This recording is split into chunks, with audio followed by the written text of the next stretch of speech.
Bonjour, bonjour. On se retrouve pour une petite review, une ouverture de jeu. Voilà, j'avais envie de vous montrer le dernier jeu que j'ai. Voilà, c'est le jeu de 32 des oracles de Mika.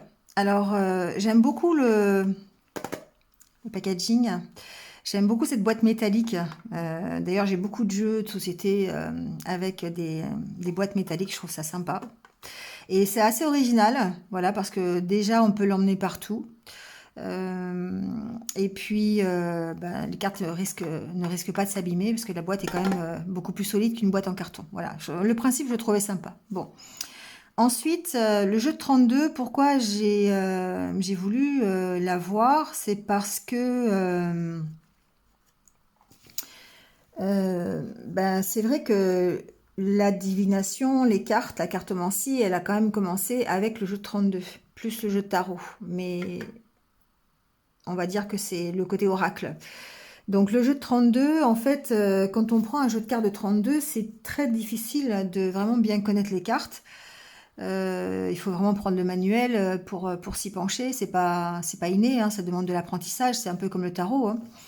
Et là, ce que je trouvais sympa c'est que c'est le jeu de 32 donc revisité et pour que ce soit plus facile au niveau de la compréhension des cartes et donc du coup de plus facile dans le tirage des cartes. Donc voilà, donc ça se présente comme ça. Et moi, alors donc je suis pas du tout adepte du tirage de 32 parce que je m'y suis pas trop intéressée. Je me suis un peu intéressée il y a de ça très longtemps et finalement j'ai vite abandonné parce que c'est quand même très compliqué et puis après je me suis branchée sur les oracles et notamment le normand. Mais mais c'est quelque chose qui voilà qui m'attire toujours et je me suis dit tiens, ce serait peut-être une bonne façon de s'y remettre. Donc voilà, quand vous ouvrez la boîte, c'est comme ça, d'accord. Donc voilà. Je vous mettrai en barre d'infos tous les liens pour aller l'acheter si vous le désirez. Voilà, donc hop.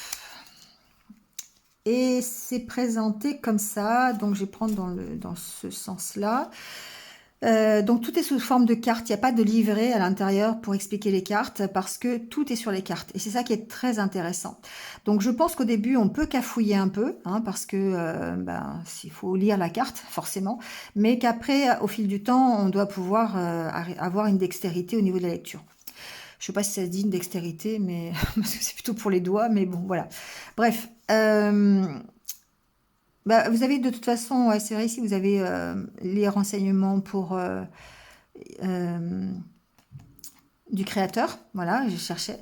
Donc c'est évidemment, alors je dis évidemment parce qu'il a déjà fait des oracles que j'ai achetés chez lui et qui sont toujours dans des tons mauve, violet, bleu. Hein, c'est un peu ses couleurs. Donc il a respecté le code couleur, je dirais. C'est toujours voilà, et c'est très bien. Voilà. Donc ici, je vais vous lire simplement la première carte. Il vous dit le jeu de 32 cartes reste certainement le support de voyance le plus utilisé depuis la nuit des temps. En effet, on a tous un jeu de cartes qui traîne chez soi, où on a tous vu un jour une grand-mère, une tante, une voisine utiliser ce jeu de cartes pour prédire l'avenir. Ce jeu vous a peut-être un jour déjà intrigué et peut-être donné l'envie de vous lancer dans l'interprétation des cartes. Que vos questions trouvent une réponse grâce à mon jeu du 32. Voilà, Mika. Donc, c'est vraiment une belle revisitation, je trouve. Donc, méthode de tirage. Donc, il vous donne sur les premières cartes, sur la première carte, il y a deux méthodes. Le tirage des bohémiens et de l'autre côté, le tirage en coupe. Alors, ce tirage, en fait, c'est très bien pour apprendre les cartes. Parce que du coup, vous avez, c'est rapide. Vous avez juste à tirer, à faire des coupes de cartes. Et ça peut vous apprendre tout de suite ce que veulent dire les cartes. Et ça, à force de le faire, tous les matins, vous pouvez très bien faire une coupe juste sur deux cartes ou sur quatre cartes. Et du coup, vous verrez bien ce qu'il en est. Et ça permet, je sais pas, passé, présent ou présent futur. Enfin voilà, vous voyez comment ça parle, les deux côte à côte, ce que ça vous dit pour la journée du jour. Voilà, vous voyez comment ça peut vous parler. Le tirage des bohémiens, voilà, c'est deux par deux, donc passé, présent, futur aussi. D'accord. Donc d'un côté, on tire les 4 premières cartes. Alors coupez le jeu, taillez les cartes. Tirez 4 premières cartes que vous déposez l'une à côté de l'autre. Ça correspond au passé. Et donc 4 cartes pour le présent et 4 cartes pour le futur. Voilà. Donc en associant 2 par 2, eh bien, on arrive à avoir une lecture intéressante. Voilà, donc ça c'est la méthode est sur la carte. Ensuite, on a le récapitulatif de la signification des cartes. Donc, les as, les rois, les dames, les valets. Alors, quand c'est sur la gauche et quand c'est sur la droite. Alors,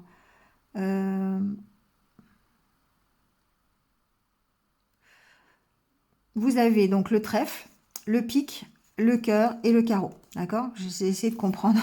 Donc ici, on vous donne la signification selon, par rapport au tirage, aux méthodes de tirage. Quand la carte est sur la gauche ou sur la droite, on vous dit ce que ça signifie. Donc un as, par exemple, de trèfle qui est sur la gauche, ici, c'est une occasion à saisir qui se présente à vous. Et si c'est sur la droite, il y a un changement positif sur le secteur professionnel. Vous voyez, donc tout est inscrit et on peut, comme ça, en travaillant sur des coupes, apprendre le jeu. Donc ici, après, il y a les associations. Donc, 2 as, 2 rois, 2 dames, voilà. 3 as, 3 dames. Et là, 4. De l'autre côté, 4 as, 4 rois, 4 dames, voilà. D'accord? Parce que ça a une signification. Donc, selon qu'on en tire 2, 3 ou 4, la signification est différente. Par exemple, quand vous tirez 4 as, voilà. Vous savez que c'est un grand succès, déjà. Vous saurez au moins ça. Bon, ensuite, on arrive aux cartes. Donc, 32. Et vous avez, alors c'est les mêmes couleurs, d'accord? On reste dans les bleus et les violets. Donc vous avez le trèfle et le pic qui sont dans les bleus pour représenter la couleur noire et le cœur et le carreau qui sont dans les couleurs mauve, violette pour représenter la couleur rouge. Voilà, donc couleur froide, couleur chaude. Tout est bien vu en fait. Ensuite vous avez le chiffre qui correspond évidemment à la carte avec le dessin. Ce qui est intéressant, c'est que sur chaque carte, vous avez la signification à l'intérieur du sigle. Donc sur le trèfle, vous savez que ça concerne le professionnel et l'argent. Sur le pic, alors, vous avez, ce sont des difficultés et des problèmes. Sur le cœur, c'est du relationnel et du sentimental. Vous voyez, à chaque fois, c'est répété sur la carte. Donc forcément, on sait dans quel domaine on est tout de suite. Déplacement matériel pour le carreau. D'accord. Bon, il y a dans le jeu de 32 une importance, que ce soit à l'endroit ou à l'envers sur la table, hein, évidemment. Et ce qui est intéressant ici, c'est que ça va être marqué sur la carte. Donc du coup, il n'y a pas besoin d'aller chercher dans un livre, tout est marqué. Donc vous avez, par exemple, on prend la première carte, 7 de trèfle. Si vous l'avez à l'endroit, ça veut dire que c'est un événement agréable, inattendu. Ça symbolise aussi la jeunesse, l'enfance, quelqu'un de jeune. Bon, voilà, vous voyez. Et quand c'est à l'envers, ça annonce une période financière difficile, voire de pénurie. Souvent, quand c'est à l'envers, c'est de toute façon un peu plus négatif qu'à l'endroit. Hein. C'est toujours comme ça. Dans le tarot, c'est la même chose. Donc voilà. Donc je trouvais ça très très intéressant. Bon, le dos de la carte, c'est le même pour tous. Bon, vous avez 8, 9, 10, allez, dame, roi, as. Voilà. Le pic, c'est pareil. Donc, prenons le 7 de pique. Annonce une période de problème de contrariété, période de courte durée. Et cette fois-ci, à l'envers, ça parle de vos peurs, ça parle des peurs de la personne qui consulte. Cette personne s'inquiète et s'angoisse. Vous voyez? Donc tout est écrit dessus et ça c'est vraiment super parce que ça permet d'apprendre le jeu sans avoir à consulter à côté un livre. Voilà. Et puis bon, du coup, je trouve la thématique très simple, enfin voilà, le graphisme très simple. S'il n'y a pas de fioritures, ça reste très design quand même, mais comme c'est tout dans les mêmes couleurs, voilà, c'est agréable à l'œil, je trouve. Voilà. Bon, après, il faut aimer les couleurs bleues, violettes, voilà. Mais ce qui est mon cas d'ailleurs, j'aime bien, donc tout va bien. Mais sinon, bon, voilà, on fait abstraction. Mais ce qui est intéressant ici, c'est le côté pratique. Vraiment, l'auteur du jeu, il a voulu apporter un gros coup de pouce pour utiliser le jeu de 32 en mettant tout sur la carte. Voilà. Donc ici, alors on peut effectivement, avec un jeu de 32, il y a peut-être de l'intuition qui rentre en ligne de compte quand même, parce que euh, évidemment, je dis peut-être, mais non, c'est sûr. Mais il y a beaucoup de théories à apprendre, d'accord?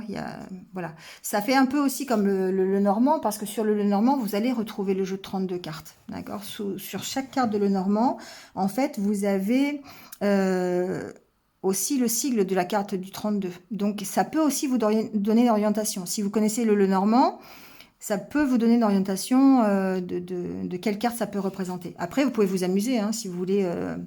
Voilà, moi je sais que je vais m'amuser, hein, à mettre le 7 de trèfle avec une carte de Lenormand pour voir ce que ça correspond. Et voilà. Donc je pense que je vous ferai des petits tirages le matin avec. Voilà, on va s'amuser un petit peu. Et puis, ben, fur et à mesure du temps, on va, enfin moi certainement, en tout cas, je vais progresser dans ce jeu de 32 et ça me permettra voilà, d'avoir une carte enfin, une corde de plus à mon arc. Voilà, bon, en tout cas, c'est tout pour la présentation de ce jeu.